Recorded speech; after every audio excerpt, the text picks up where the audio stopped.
Hi everybody welcome to honey stories. నేను మీ లక్ష్మి. ఎరగొండ హస్బెండ్ 24 ఎపిసోడ్ ఫ్రెండ్స్. నిఖిత ఆశ్చర్యంగా చూస్తుంది వాళ్ళిద్దరిని. స్నేహ ఎవరో తెలియక రివెంజ్ అంటుందేంటి అనుకుంటూ సిరి ఫేస్లో ఫీలింగ్స్ గమనిస్తుంది. సిరి నార్మల్గానే చూస్తూ నీకు ఇది ఎక్కువైనట్లు లేదు అంటూ హ్యాండ్ ఫోల్డ్ చేసుకుని మరీ అడిగింది స్నేహను. హహా అని నవ్వి ఏంటి ఏం చేయలేక మేకపోతు గాంభీర్యం చూపిస్తున్నావా సిరివల్లి అని వెక్కిరించింది. నీది ఆవేశం, నాది ఆలోచన, అందుకే అభి నావాడయ్యాడు అంది పొగరుగా తల ఎగరేస్తూ స్నేక్ పాప.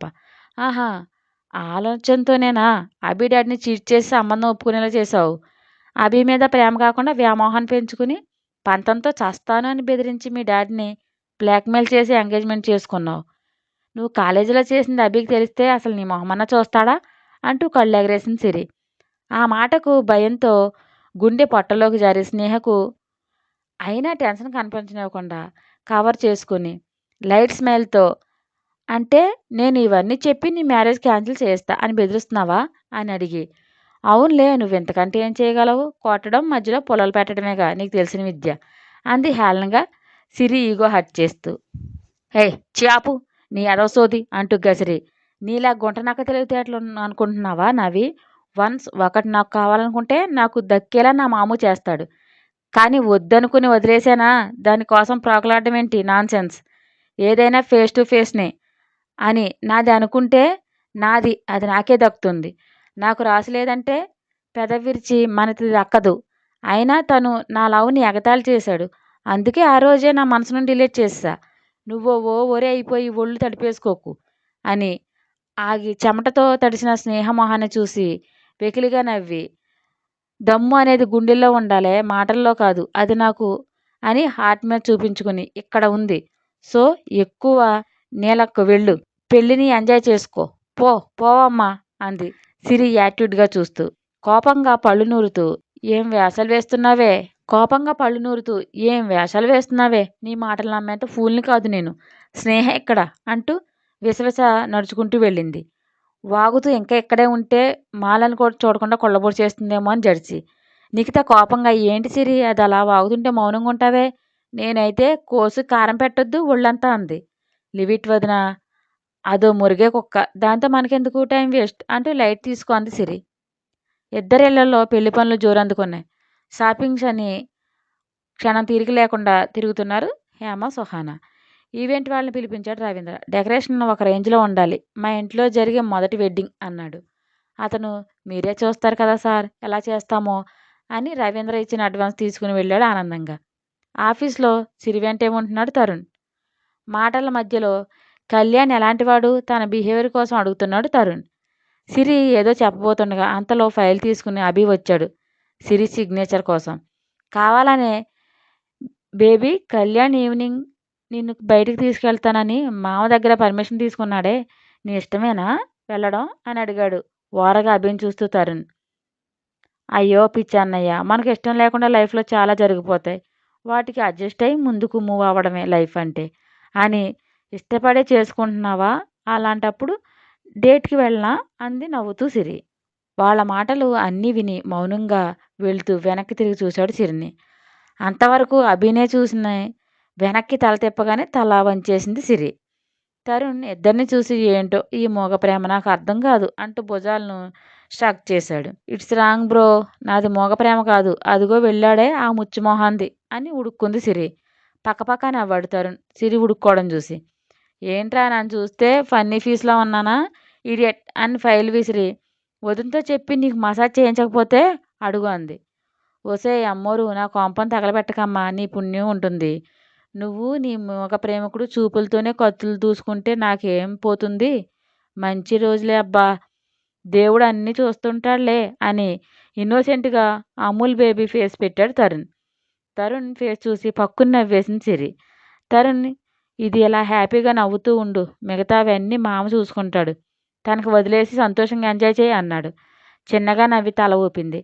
పద, ఈ రోజుకి నీ అరగొండ దర్శనం అయింది కదా, లెట్స్ గో అని అన్నాడు తరుణ్. అందరి విక్రిస్తున్నారు కానివ్వండి అని మూతి అష్టవంకలు తిప్పుతూ తరుణ్తో కలిసి బయటికి వెళ్ళింది సిరి. అభి చైర్లో కూర్చుని చేతివేళ్లతో కనులు మూసుకొని దీర్ఘాలోచనలో ఉన్నాడు. ఇంతకు ముందు సిరి అన్న మాటలు తలుచుకుంటూ. ఇష్టం లేకపోయినా లైఫ్‌లో మూవ్ అవుతా అనే మాట అంటే నేను కూడా స్నేహతో అడ్జస్ట్ చేసుకునే లైఫ్ లీడ్ చేస్తానా అనుకున్నాడు. టింగున ప్రత్యక్షమైంది అంతరాత్మ. నీదేమైనా 'దిల్‌వాలే దుల్హనియా లే జాయేంగే' అనుకుంటున్నా. నీ బ్రతుకు అదేం ఇష్టం లేని కాపురం. ఎంత కష్టంగా చేస్తావో ఏంటో అని రాణి కన్నీళ్లను తుడుచుకుంటూ అంది. దాని వైపు ఒక డిడ్లీ లుక్ పడేసి, ఏ కోపంతో పోయావుగా నా మీద, మళ్ళీ వచ్చావే అని అడిగాడు అభి అంతరాత్మని. నీకంటే కోపం సాగుబడవుతుంది మరి నాకు అలా కాదే అంది బుగ్గన చేయి పెట్టుకుని ఇన్నోసెంట్ ఫేస్‌తో చూస్తూ. అబ్బో! నీకు ఆ సైడికి సాగినంత ఈ భూప్రపంచంలో ఎవరికీ సాగదని నా ఒపీనియన్ అన్నాడు వెటకారం నిండిన స్వరంతో అభి.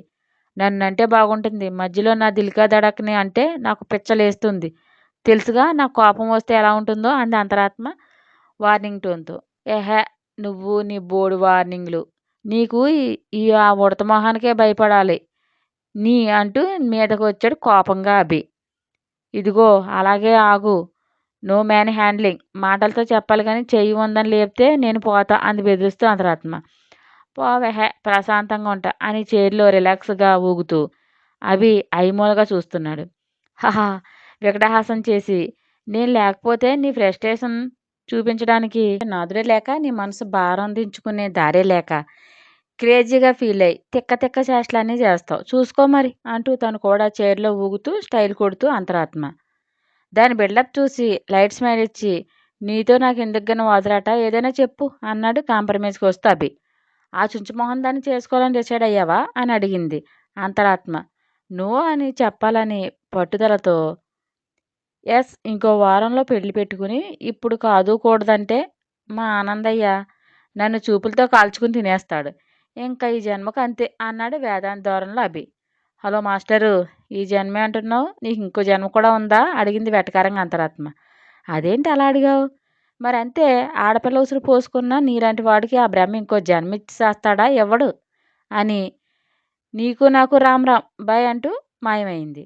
ఏంటి బ్రహ్మకే చావా? అది నా కోసం ఏంటో ఇది దీని పిచ్చివాగుడు పైత్యం బాగా పెరిగింది అనుకున్నాడు అసలు మ్యాటర్ వదిలేసి కొసర తోక పట్టుకుని వేలాడుతూ. కళ్యాణ్‌తో బయటికంటేనే 100 కుంటి సాకులు చెప్తూ ఎస్కేప్ అవుతుంది మన సిరిపాప. ఫోన్ చేశాడు. ఈవినింగ్ బయటకు వెళ్తున్నామని చెప్పడానికి కళ్యాణ్. జైతో లిఫ్ట్ చేయించి అమ్మాయి గారు స్నానం చేస్తున్నారు అని చెప్పించింది. కళ్యాణ్ దాంతో ఔట్ ఆఫ్ కంట్రోల్ అయ్యి పిచ్చగా అరుస్తూ, నాకు తెలిసే నువ్వు కావాలని అవాయిడ్ చేస్తున్నావని, ఆ 3 ముళ్ళు పడని అప్పుడు చూస్తా నీ సంగతి అంటూ రూమ్‌లో వస్తువులన్నీ పగలగొట్టి, ఆ అభిగాడు ఛీ అన్న వాడిని ఇంకా మనసులో పెట్టుకున్నావా? వాడిని నీ లైఫ్‌లో లేకుండా ఎలా చేశానో అలాగే మనసులో లేకుండా కూడా చేస్తానే అని ప్రతిజ్ఞ చేశాడు. 3 రోజులు భారంగా కాలగమనంలో కరిగిపోయాయి. పెళ్ళికి 2 రోజుల ముందే రవీంద్ర ఆఫీస్ స్టాఫ్ అందరికీ పేరు పేరున చెప్పాడు మిస్ కావద్దని. అభి, రాజేష్ మీరు కొంచెం త్వరగా రండి. అరేంజ్మెంట్స్ దగ్గరుండి చూడాలి. మీరు సిరి ఫ్రెండ్స్ కదా, అందుకే స్పెషల్లీ ఇన్వైట్ చేస్తున్నా అన్నాడు. అభికి అసలు వెళ్ళాలంటే మనస్కరించలేదు. నేను రానురా నువ్వు వెళ్ళు అన్నాడు. ఆయనంత ప్రత్యేకంగా పిలిచారు. బాగోదు అభి. నువ్వు మనసులో ఏదో పెట్టుకుని రాలేదు అనుకుంటారు. వెళ్దాం అని పట్టుబట్టాడు రాజేష్. ఇక తప్పక సరే అన్నాడు అభి. పెళ్లి రోజు రానే వచ్చింది. అభి మ్యారేజ్ డేట్ కంటే ముందే సిరి పెళ్లి డేట్ పెట్టించాడు రవీంద్ర.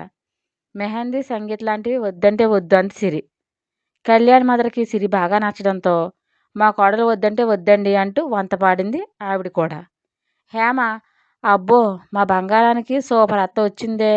కోడలి అందానికి ఫిదా అయ్యిందే. కొడుకు కంటే ముందే ఆవిడ అంటూ సిరిని ఆట పట్టించింది. సిరి నవ్వుతూ ఏ మీ అత్తగారి ఫ్యాన్ కాదా తమరికి ఇప్పటికి కూడా అని రివర్స్ కౌంటర్ వేసింది హేమను. జానకమ్మ ఆ మాటలు విని నా కోడలికి ఉన్నంత సహనం నీకు ఎక్కడుందే? మాట అంటే తోక తొక్కిన త్రాసులా లేచి బుసలు కొడతావు. నీ మాము నీకు వంత పాడతాడు. తాళం వేయడానికి సిద్ధంగా ఉంటాడు అని బుగ్గగిల్లింది మనవరాలను చూసి మురుస్తూ. నా స్టోరీ మీకు నచ్చినట్లయితే ఒక లైక్ ఇచ్చి కామెంట్ చేయండి. ప్లీజ్ షేర్ అండ్ సబ్స్క్రైబ్ చేయండి బడ్డీస్.